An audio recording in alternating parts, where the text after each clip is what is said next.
Welcome to A1 Compressor Seminar. My name is Horace Park. I've been in the compressor remanufacturing business or the refrigeration service business for over 40 years. With this seminar, I'd like to tell you a little bit about A1 and a little bit about what causes a compressor to fail.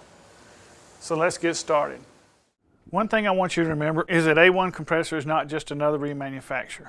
We've been in business for over 80 years. We're a member of the ISO, which audits us every single year, which stands for nothing but quality. We're also a member of the International Compressor Remanufacturers Association. Like I said, we've been there for over 85 years. We are one company that you can order a half horsepower compressor all the way through a 120 horsepower compressor with one phone call. We are a remanufacturer and not a rebuilder. When you remanufacture something, you take the compressor all the way apart, total disassembly, and when you rebuild a compressor, you just absolutely fix what's wrong with it. If the rods are broke, you'll fix the rods. If the valve plate's bad, maybe you'll put a valve plate on it and a couple of new rods in it. But if the bearings are good or the motor's good, you'll leave that one alone. The difference is in a remanufactured compressor, everything comes down this assembly line with every single compressor has exactly the same new parts in it. And a rebuilder, you're rebuilding just what's wrong with the compressor. And if you rebuild a 1985 compressor and a 2005 compressor and put them on the shelf, always the 2005 compressor is going to be better than the 1985 compressor, even though the bearings in the motor were good in the machine. We also offer an additional 48-month warranty, which brings our warranty up to 5 years on most compressors. We have a state-of-the-art remanufacturing facility here in Atlanta, Georgia. It's 31,000 square feet. We also rent 10,000 square feet across the street from our shop, which warehouses our cores and our motor rewinding facility. Your choice is that no matter if you buy a compressor from an OEM Copeland dealer or an OEM carrier dealer, they're all going to be a remanufactured compressor.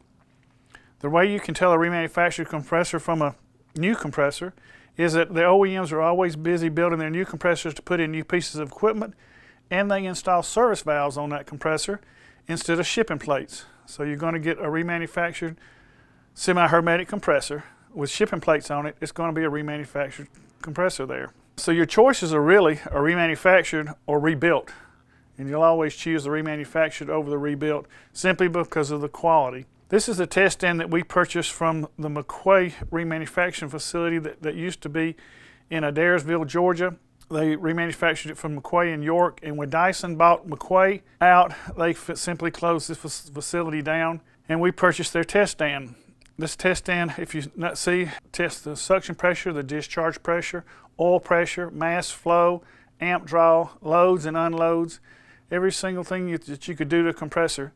We test it here on our factory test stand. Our warranty is 12 months on refrigeration compressors, 24 months on carrier air conditioning compressors, and again, like I mentioned, we have a 48-month extended warranty, bringing the total up to 60 months total warranty, which is an in-house warranty and not a third party. We do it in-house by ourselves. We'll get into the meat of this thing now to try to make you a better technician. We're going to get into a few things here, and the main thing is to make sure that you understand that compressors fail for a reason. One of the most important things I want you to remember is that 90% of all the compressors fail because something in the system causes a compressor to fail. They just didn't fail on their own. We're going to start with BTUs, and everybody knows that a BTU is a British thermal unit. It's abbreviation for that. 12,000 BTUs equals 1 ton. It is the amount of heat required to raise 1 pound of water 1 degree. If you raise 60 pounds of water 1 degree, it's 60 BTUs.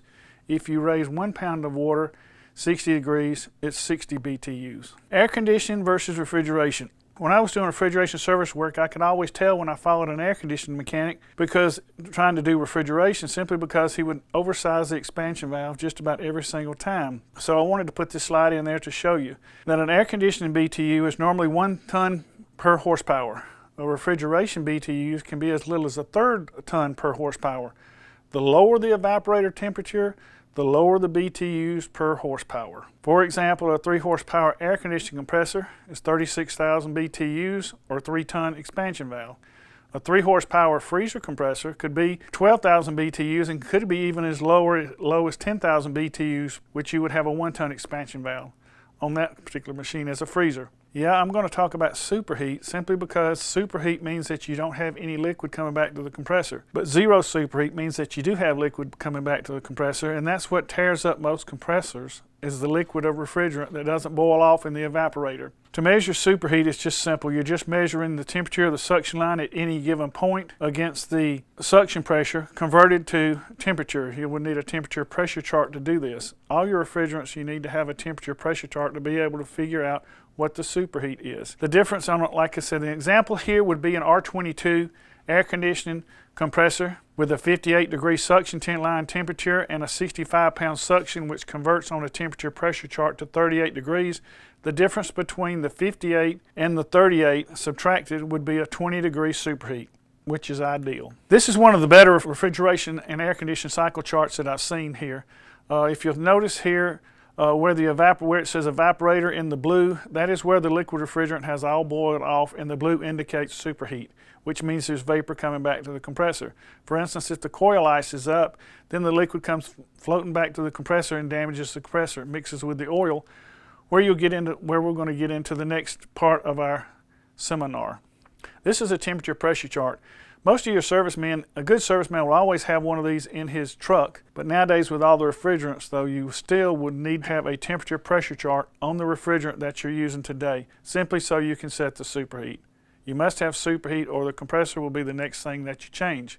Superheat. How to set a superheat is screwing in on the expansion valve raises the superheat. Screwing out on the expansion valve will lower your superheat. On a capillary tube or an orifice system box, simply by weighing in the refrigerant or the discharge pressure would dictate the superheat. Less refrigerant will usually raise the superheat. What does this mean? 20 degrees superheat is actually ideal for the compressor. If the superheat is too low, 10 degrees or less, you will run the risk of damaging the compressor. I know also if you have a chiller with a short suction line, you're going to have to go with expansion valve superheat, which is probably going to be around 10 to 12 degrees if you have a very short superheat. But you've got to have superheat or you're going to have liquid entering your compressor. These are the common compressor failures that we see. Floodback or worn parts. Things are galled onto the crankshaft, things are broken, the pistons are all scored, which you'll see in some of the future slides here. And then we have slugging, which breaks parts. It doesn't show any compressor wear per se when you slug a compressor, it just breaks something because it's hydraulic pressure. Electrical failures can be due simply from mechanical failure, which is a broken suction reed or a locked up compressor, or a bad contactor will cause the electrical problems. But just because something's burned up doesn't mean it's an electrical problem. Sometimes mechanical failures will cause it to be an electrical failure. These are some of the slides that we see. Loss of refrigerant, which is on your top left.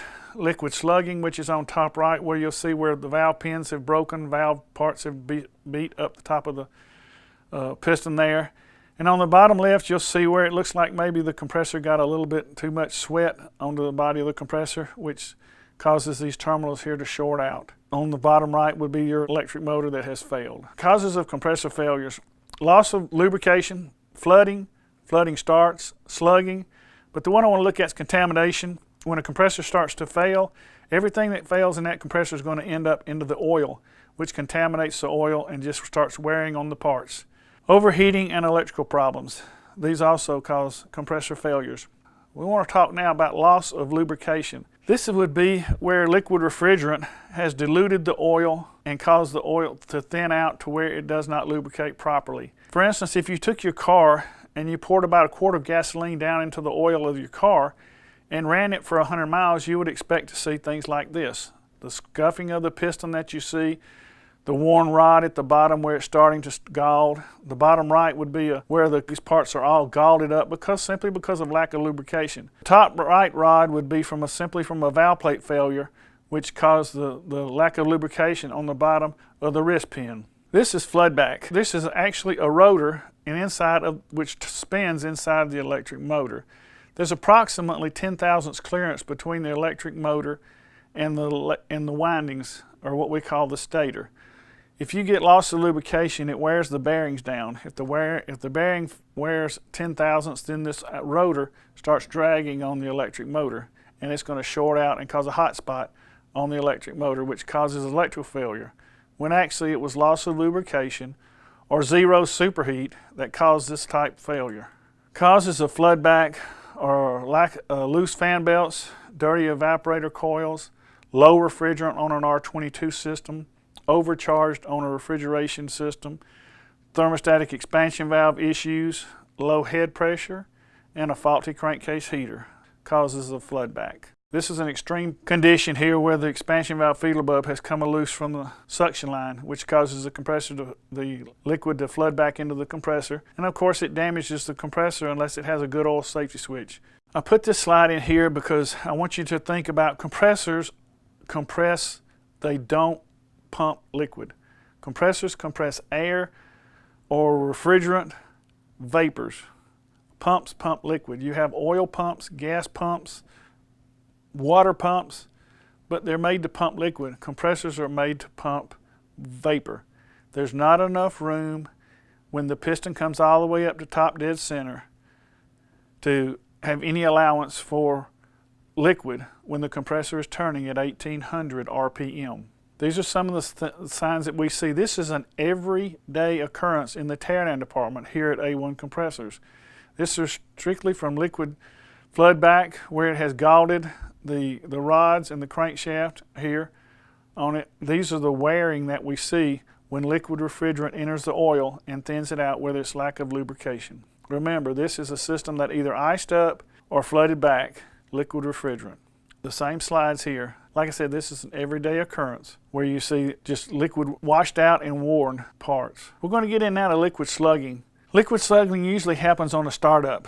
Liquid slugging causes from broken rods, blown gaskets, valve plate failure, vibration, high head temperatures. When a valve plate or a gasket blows on a cylinder head, the temperatures will reach somewhere around 300 degrees or better, simply because the discharge pressure is seesawing back and forth. It also causes high suction and low head pressure.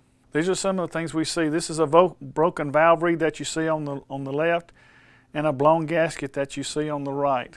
When liquid enters the piston, it's a hydraulic situation.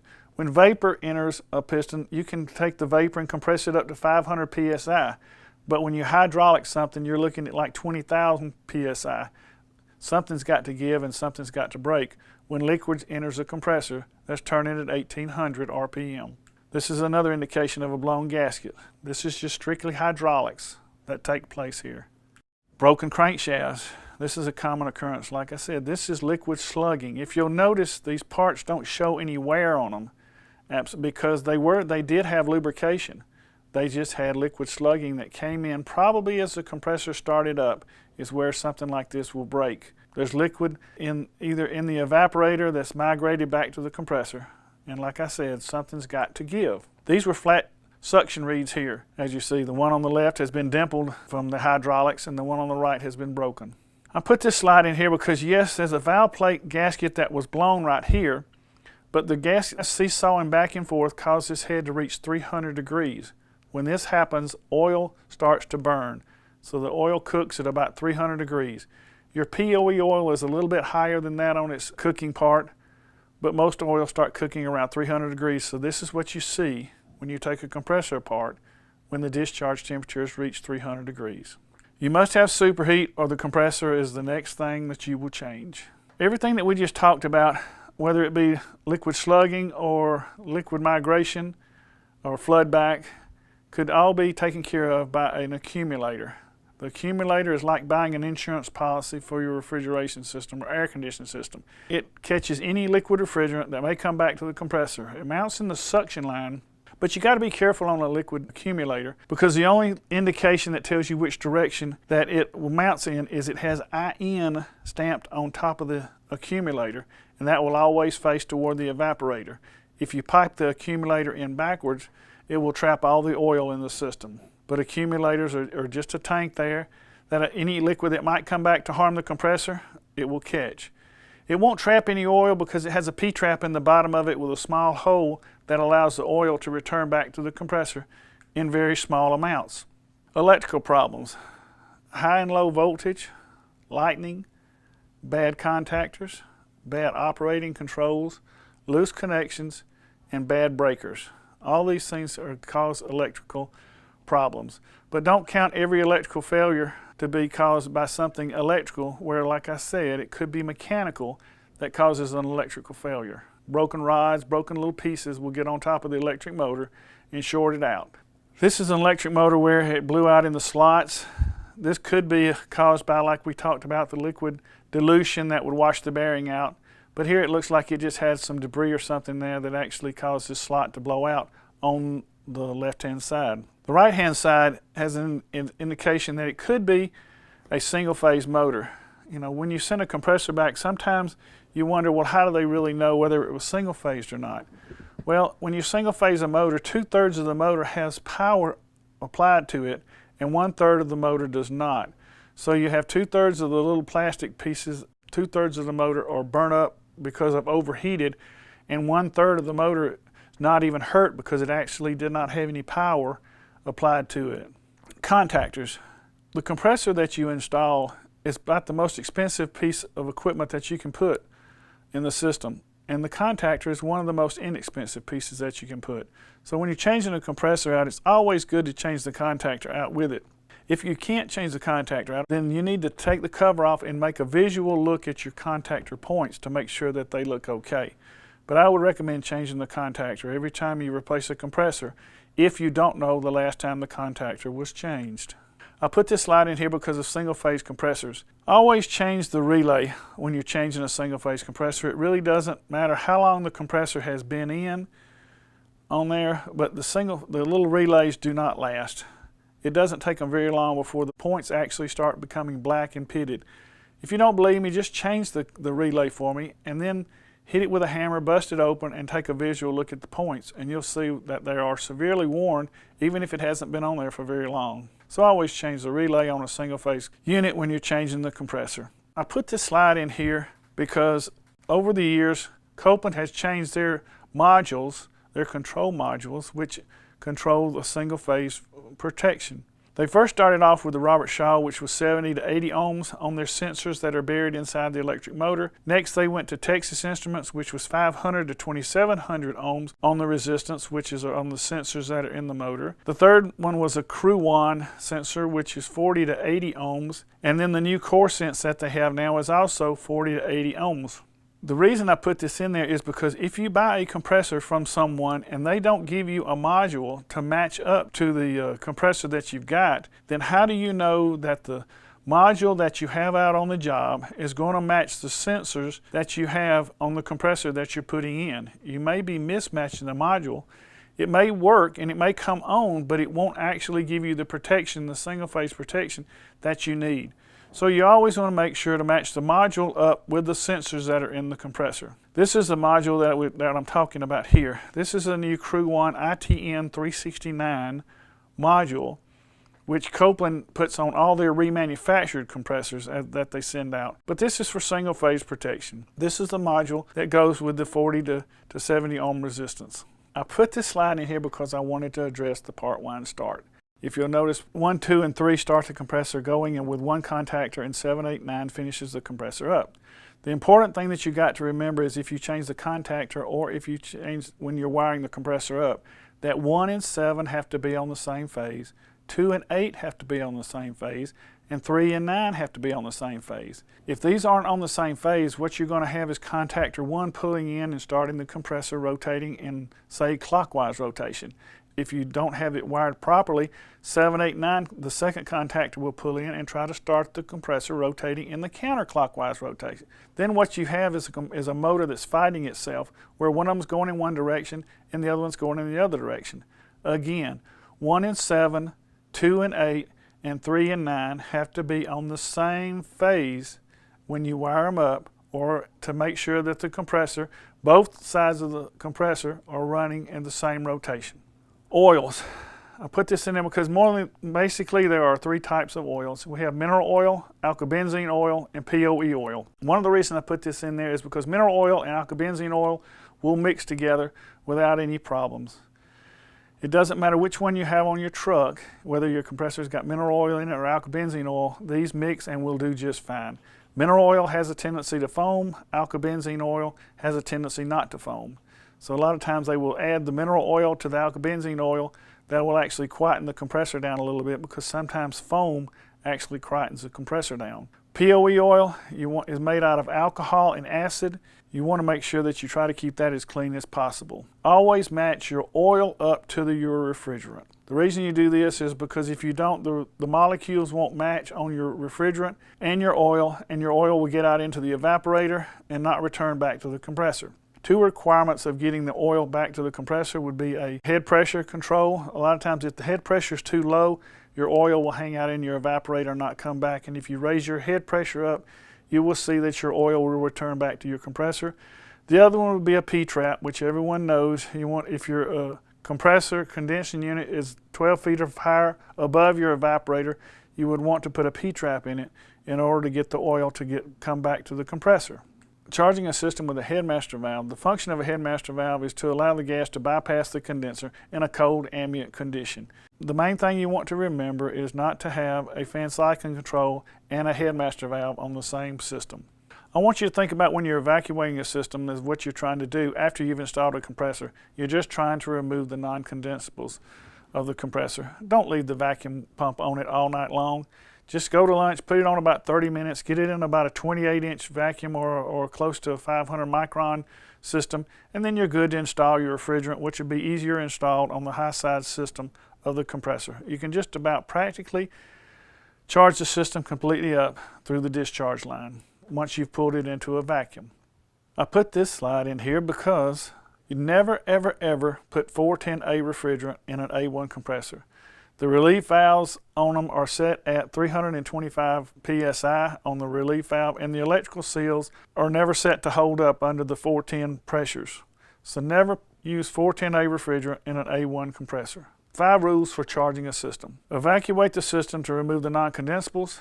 Clean the condenser. You can never charge a system up unless you have a clean condenser. Clear the sight glass up when you can, or weigh the refrigerant in if you have the correct weight of the refrigerant that needs. But the important one that I want you to see here is a warm liquid line. If you have a warm liquid line, then you are removing all the heat that the compressor and the condenser are designed to remove. So pretty much the system is working fine. You never want to charge the system up to where your liquid line gets hot. But there again, when you're charging a system up and you get a warm liquid line, then you've pretty much got the system charged. The third one I've got there is the appropriate amount of suction pressure for the box temperature. This is your gut feeling. This is if you are an air conditioning mechanic and you're charging your air conditioning system up, and you know on R22 you should be running around 65 to 70 pound suction, and you cut your refrigerant off and you're running 85 to 90 pound suction. Or if you're a refrigeration mechanic and you know that you ought to have about a 30 pound suction after you charge the system up and you're running 40 to 50 pound suction, don't leave the compressor. This is, just use your gut. This is your gut feeling here. So just, that's telling you that you don't have the appropriate amount of suction pressure for what you want. Charging the system key points. Make sure you have the correct oil for the refrigerant that you're putting in the system. Always charge a system with a clean condenser, and check the superheat after the box has reached its temperature. The superheat is going to be at its lowest point when the box or room is at its designed temperature. That's when your superheat will be the lowest. Air conditioning, pulleys, and belts. Air conditioning, evaporator, pulleys, and belts. Warm blower pulleys cause low suction, trap oil, flood the compressor, and causes the system to be overcharged. If you come up to an air conditioning system and you put your gauge on it, the first thing you're going to do is you may have a 60 pound suction pressure on it. And the first thing you want to do then is to grab your refrigerant, start adding refrigerant, because in your head you may think that you have a leak. But the first thing I want you to do is after that would be go look at your evaporator, make sure that your evaporator's clean, make sure that the filters are clean, and then I want you to look at the pulley on the evaporator blower. If the belts are riding way down in the pulley, then that's a good sign that the pulley's worn out or it needs to be adjusted. So you're not moving as much air across your evaporator as you could be. So my first thing is don't move the motor, but try to adjust the pulleys on the belts. And that would actually speed your blower motor up, moving more air across your evaporator. It maximizes that. And you'll also have people that are going to tell you that, hey, this system has never worked this good simply because you're blowing more air across the evaporator than that has been blown across it since it was a brand new system. So you may not even have to add that refrigerant that you thought about. You just needed to maximize the air across your evaporator coil. When I was doing refrigeration service work, this was the least understood control because it had the third wire. But once I realized that the oil safety control is just a pressure switch, and the third wire just powers up the oil safety control. And it also tells the oil safety control that the compressor is not running. So it has to wire up on the bottom of the contactor, so when the contactor is not engaged, there's no power going to the oil safety switch. If you'll notice on a 460 volt system, this may be done by an auxiliary set of contacts. But something has to tell the oil safety control that the compressor is not running. There are 3 reasons why, after over the 40 years that I've been here, that causes an oil safety switch to trip. The first one is a lubrication problem, where you have low oil, a bad oil pump, or a bad compressor. These 3 things are visible when you come to the compressor and you push your oil safety switch and it comes on, and you find out that you have one of these 3 problems. The next 2 are a little bit more difficult. One of them is what I call zero superheat. It's liquid flood back, where you have liquid that has entered the compressor and thinned the oil out to the point to where the oil safety switch is tripped. Either the evaporator coils are iced up, or one thing leads to another, but you have liquid dilution there and the oil is thinned out. Then once you come to the job and you push the oil safety switch, by that time the crankcase heater has boiled off all the refrigerant that's in the compressor, and you hit the switch and you've got oil in your sight glass and you have oil pressure, and you're wondering why in the world did this compressor trip out on the oil safety switch. So you know, there's nothing that you can really do, you can really check, because now everything's fine. Then you find out about a week or so later that it trips the oil safety switch again, and you come back and do the same thing. Well, what you need to look for is to make sure that the compressor, that the evaporator is not icing up, or that right before it goes into a defrost, there's liquid coming back to the compressor and flooding it out, getting liquid flood back. The third one is internal overloads that sometimes cause the compressor to trip out on the oil safety switch. An MR, 9R, 2D, and 3D compressors all have internal overloads.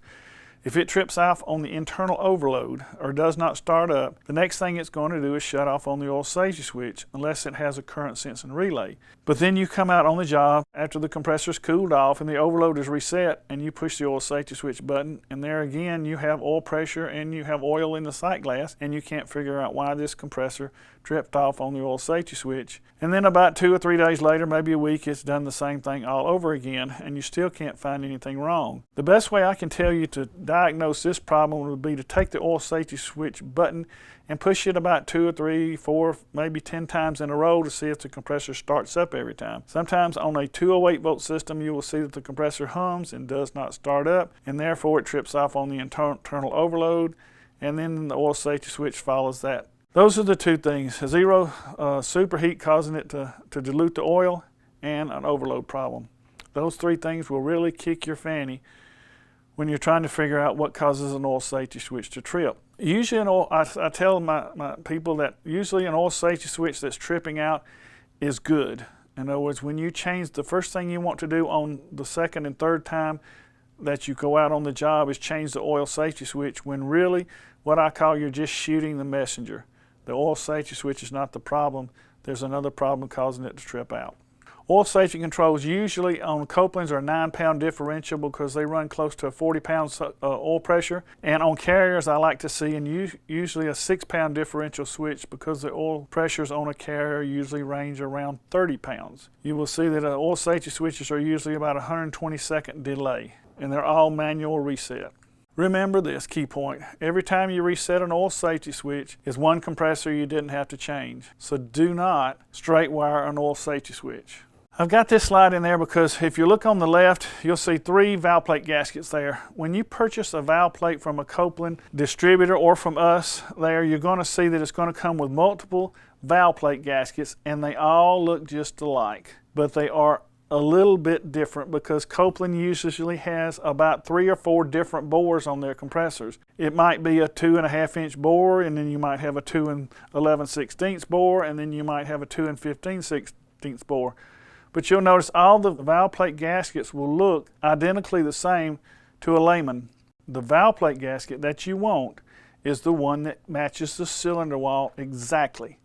If you let that gasket hang over into the cylinder wall, it'll cause the compressor to knock when you put it back together because it's going to pinch the gasket every time the piston comes up to the top. If you put the valve plate gasket on the compressor that's too large and it hangs outside the cylinder wall, then you're going to have high compressed gas that fills that void every time the piston comes up. And remember, it has to mash all the gas out of a refrigeration and air conditioning compressor so it can come down below suction pressure to draw new gas.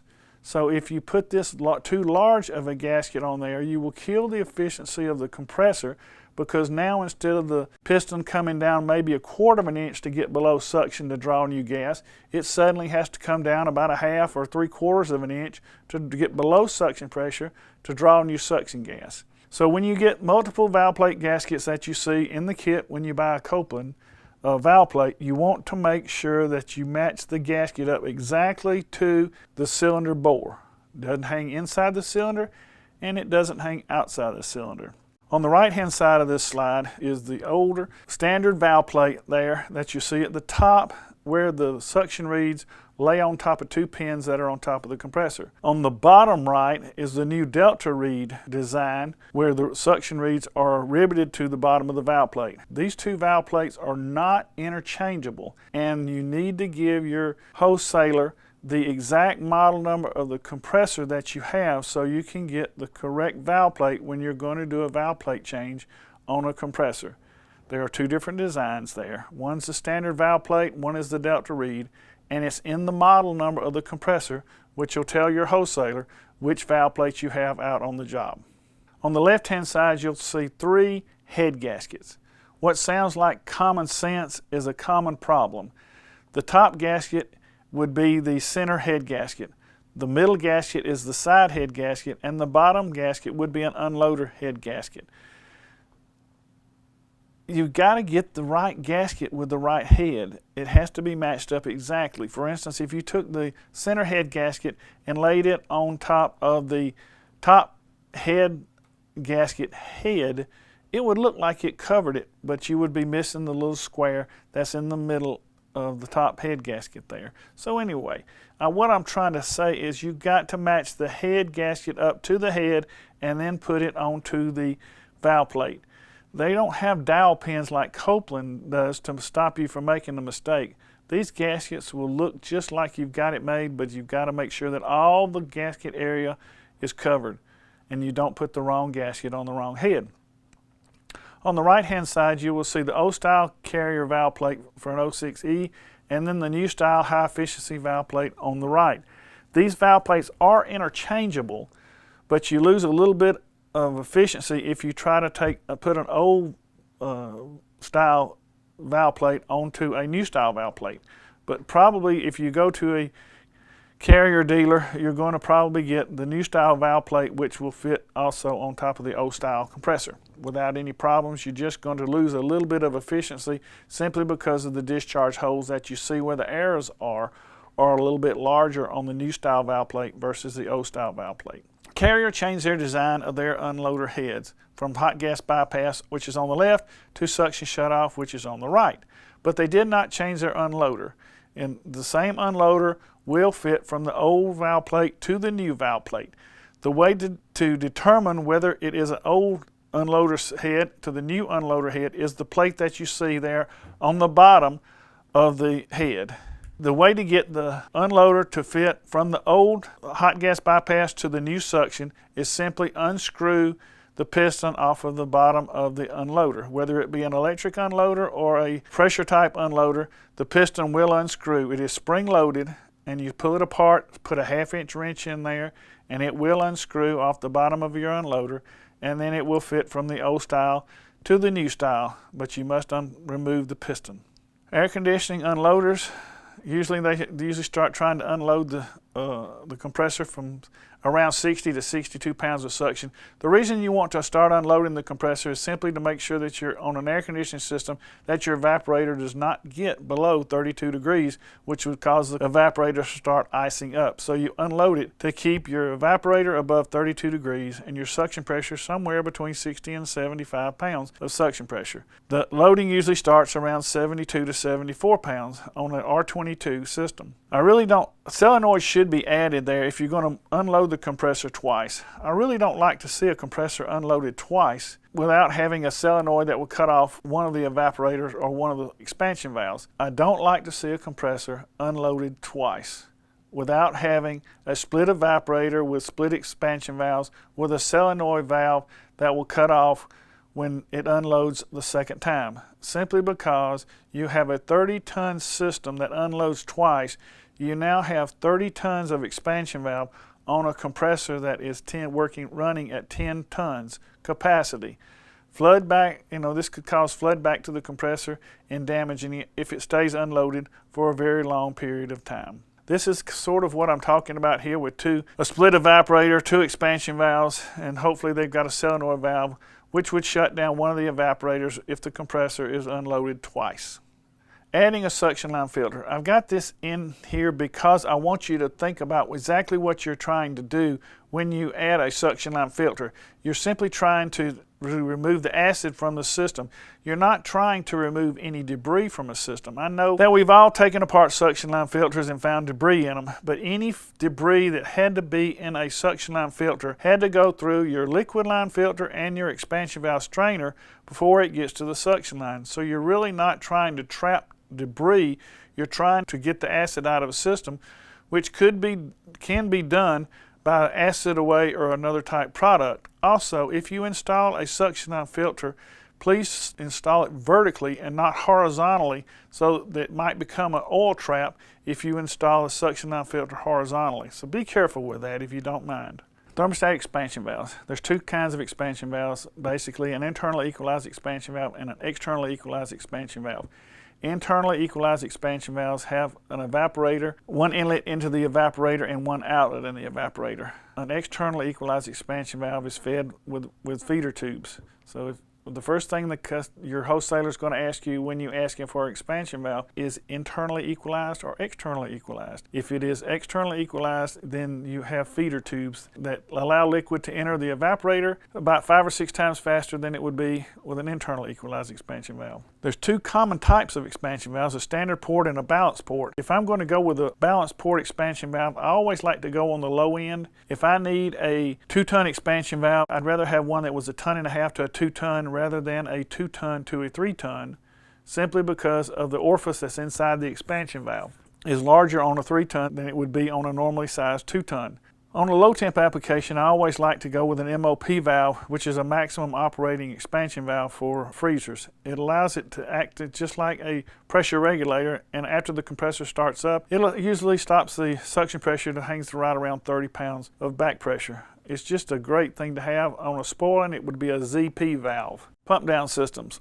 If I had my way, everything would be on a pump down system. When you pump a system down, it takes all the liquid out of the evaporator, puts it into a receiver tank or in the bottom of the condenser, so when the compressor comes on, it allows for an easier startup and a faster defrost. Just think about it. If you have a freezer that had about 10 pounds of liquid refrigerant left in the evaporator, when it goes into defrost, it's got to boil all that refrigerant off before it can defrost the coil. Also, as that liquid refrigerant boils off, it can't go back through the expansion valve. It's going to go head toward the compressor, which allows it to do damage or be zero superheat when the compressor starts up. The requirements for a pump down system is a liquid line solenoid, a thermostat, a time clock in most cases, and a low pressure switch and a receiver tank on condensing units. Just like the picture here says, if you can follow along with me, the solenoid valve, the thermostat would shut the solenoid valve off, and then it would pump all the liquid down into the refrigerant, into the liquid receiver tank there. And as the system came on, it's less chance of having any liquid coming back to the compressor, for it makes it for an easier startup and less load on the compressor when it starts up. Remember, the key points on a pump down system is the only thing that cuts the compressor off would be the low pressure switch and any other safety controls such as the oil safety switch. The thermostat and the time clocks cuts the solenoid off, which allows the system to pump down. Common compressor failures. Some of the most common compressor failures that we have seen are dirty evaporators or condensers, loose fan belts, improper refrigerant charge, misadjusted expansion valves, controls out of adjustment, and worn relay and contactors. Installing a new compressor. This is a checklist that I like to see. First of all, check the tag to make sure it's the correct model and voltage that you have requested. Replace the relay on a single-phase system. Visually check the points on the contactor of a three-phase system. Change the liquid line dryer. Like I said, the compressor is the most expensive thing that you can purchase for that system. When you're changing that, you always want to change the dryer and or the suction line filter if it has one. Pull the system on a vacuum and add the refrigerant to the high side of the system. On a large system, you can do a dry run. What we call by a dry run is a lot of times you can leave the compressor leads up after you install the refrigerant in the system. You can leave the compressor leads up in the air and tape them up. Turn the circuit breaker on, let the contactor pull in, and then you're going to see within about 2 to 3 minutes your oil safety switch should start timing out and cut the contactor off. That's what we call a dry run, and it's simply just made to make sure that your oil safety switch is working properly. Installing a new compressor checklist. Start the compressor system up and charge it. Check the amp draw and compare it to the full load amp draw that's on the name tag. That is the FLA. Check the evaporator fans. Freezers, just about every freezer out there has a defrost termination fan cycling control on it that allows the fans to stay off and only come on when the coil gets to 32 degrees. This allows for the moisture on the evaporator to freeze so it doesn't sling off all over the fan blades, and it also allows for the compressor to have an easier startup when it's coming out of defrost or when the freezer is hot. So always make sure that nobody has jumped out that defrost fan termination delay switch. Check the oil level and the oil pressure of the compressor. Check the controls for operation. Make sure that it pumps down and doesn't go into a vacuum. Check the thermostat and the time clock. After the desired temperature is reached, and usually folks, this is after the next day, check the amp draw, the oil level. You can now run it through a defrost and make sure all the defrost heaters are working. Make sure your crankcase heater is working, and then check your superheat, because now the superheat is going to be at its lowest point. Superheat really doesn't mean anything until, like I said, the room or box gets down to its temperature. Installation, compressor key points. Like I said, always know what the full load amp draw is. Check your freezer to make sure that your evaporator fans are cycling on and off as the coil gets cold or below 32 degrees. And do a preventive maintenance system is now critical. You can now talk your customer into doing those things on this system once you change the compressor. If you're going to warranty it for a year, and we're going to warranty it for a year, you want to make sure that he will let you clean the condenser, change the contactor if necessary, clean the evaporators, change the dryers on the system. But there are certain things that normally you can't do, but once you change the compressor, you can do the preventive maintenance system that he would not let you do before. This is a startup sheet which comes with every single compressor that we sell. We don't want it back. I don't want you to charge to send it back to us. This is strictly for you, your information. If I was owned a company and I had servicemen under me that were putting in a compressor, I would either have them have my own startup sheet, or I would find a startup sheet so that I would make sure it just makes them check things that they normally would not check when they're installing a compressor. And 90% of all the compressors fail because something causes it to fail in the system. Good preventive maintenance, like I said, is the key to the longevity of a compressor, making sure that it loads and unloads properly, that make sure the contactor's good. Just preventive maintenance is what needs to be done. Clean condenser, cleaned evaporator, changing the filters. It's just so many things that need to be done by a good preventive maintenance program, and at least do them annually. Check out our website at A-1 Compressors, or visit us on YouTube under A1 Compressors. There's about 15 or 16 videos that will help you be a little bit better mechanic, all the way from changing valve plates to changing unloaders to wiring up compressors that we have on YouTube and on our website. So look them up. Also, if you ever look at how it's made, there is a video there on how it's made that they did here in the shop, and it is on compressor remanufacturing. So when you see a carrier compressor on how it's made, big carrier compressor, it was done here in our shop. Thanks for watching this seminar. I want to leave you with a few things. Remember, A1 Compressor is not just another remanufacturer, and that 90% of all the compressors fail because something in the system caused the compressor to fail. If you don't find out what caused that compressor to fail and you just install the new compressor, then everybody's time was wasted From my guy at the shop that tore the compressor down, to the guy that assembled the compressor, to the guy that tested the compressor, to the truck driver that delivered the compressor, and your time was wasted if you don't find out what caused the original compressor to fail. Again, thanks for watching this A1 compressor seminar. My name's Horace Park.